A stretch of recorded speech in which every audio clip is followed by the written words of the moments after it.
Hey, what's up guys? It's Grayson from leadcadence.com.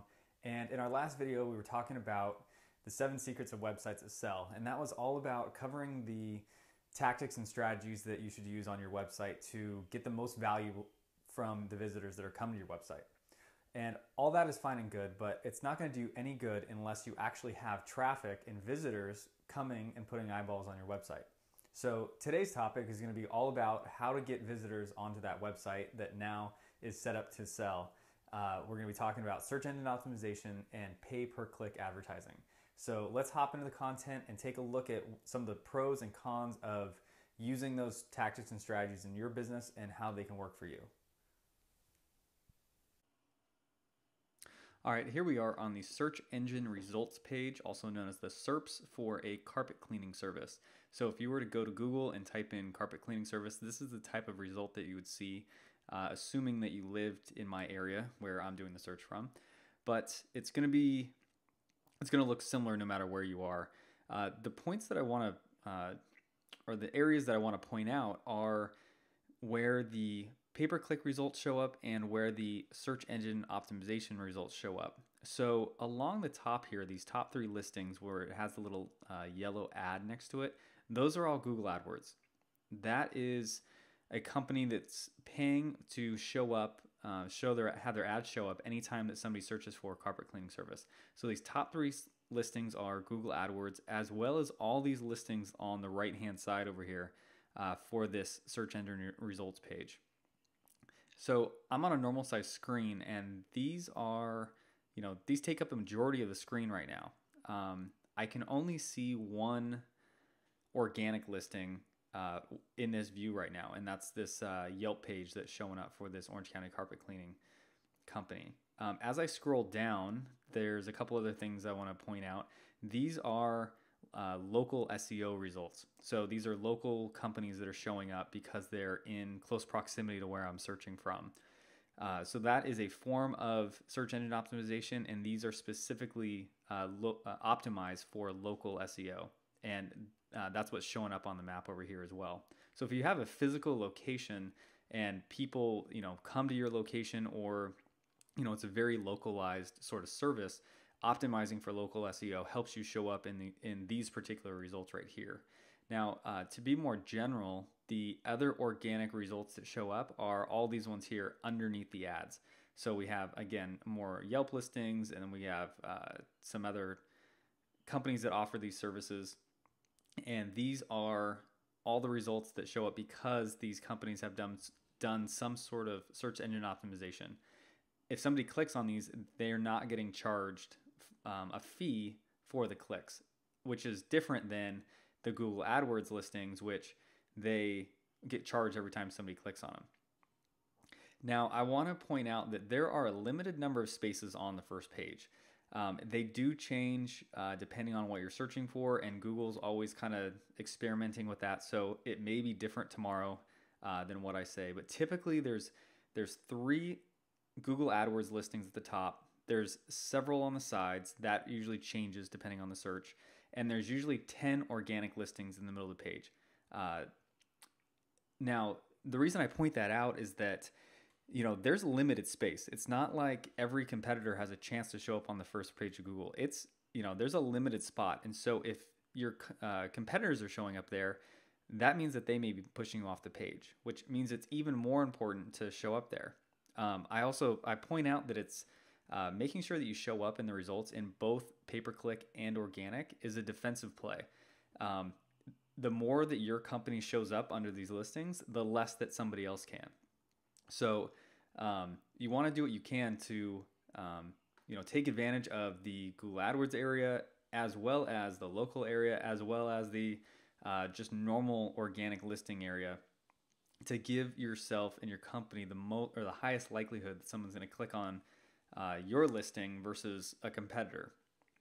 So let's hop into a little different content and talk about some of the pros and cons of using pay-per-click advertising versus SEO, and why you'd want to be doing one versus the other, or both.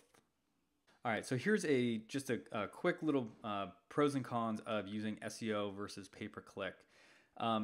We'll start with SEO first. So one of the pros of doing SEO is that, once the work is done, it doesn't cost you anything when somebody clicks on those listings in the search engine results page.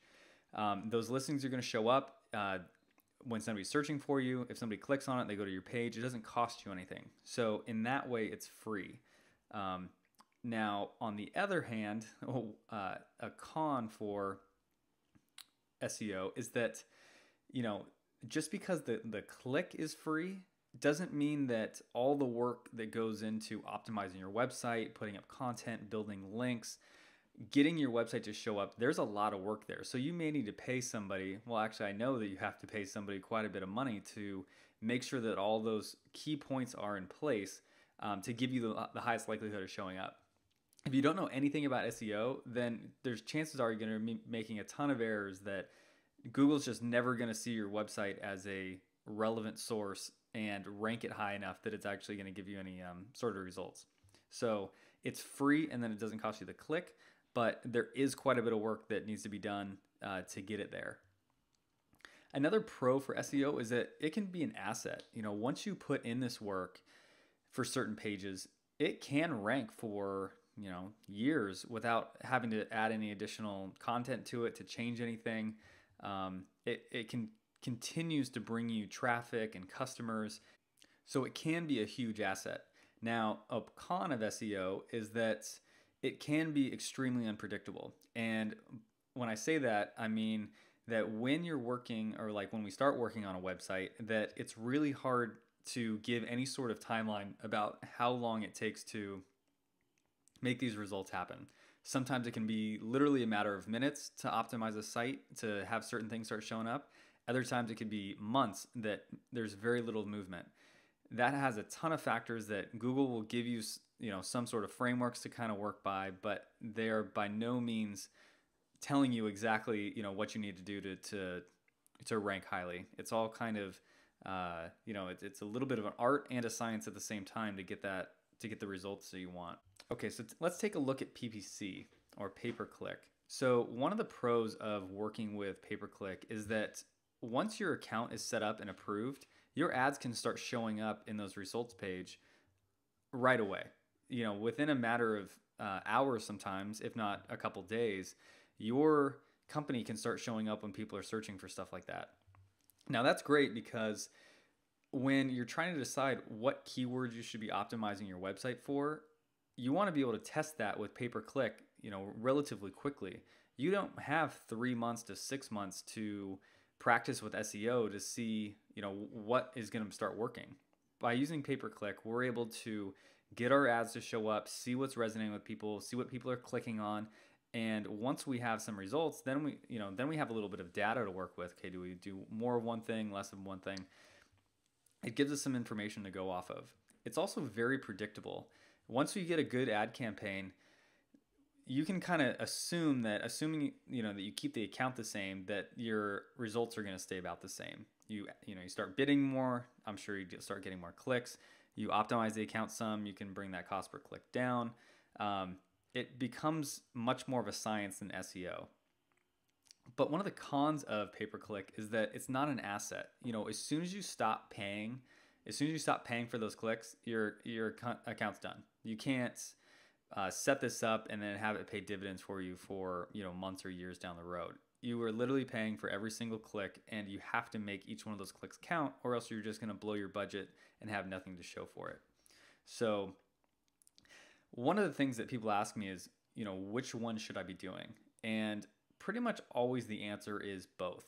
And that goes back to what I was saying about having a limited number of spaces on the results page on Google, that there's only so many spots you can be in. And if you can have your company own at least 2 of those spots, always showing up under the pay-per-click sections as well as the SEO sections, that's just going to give you that much higher likelihood that one of your customers is going to find you.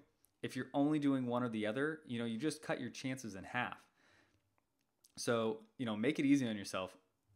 Be doing both SEO and pay-per-click so that your company's showing up as often as possible, and you're pushing your competitors off the page, so they're not even in consideration when people are shopping around. So That covers some of the basics of SEO versus pay-per-click, and each company is going to be a little different, but I hope that gives you a pretty good overview of what you can kind of expect, and have it be a little primer to start the conversation. So, leave a comment in the comment section below. Let me know if you've experimented with pay-per-click or SEO, and what the results have been. I want to hear what you guys are doing and what you have to say. So that's it for now. Talk to you later.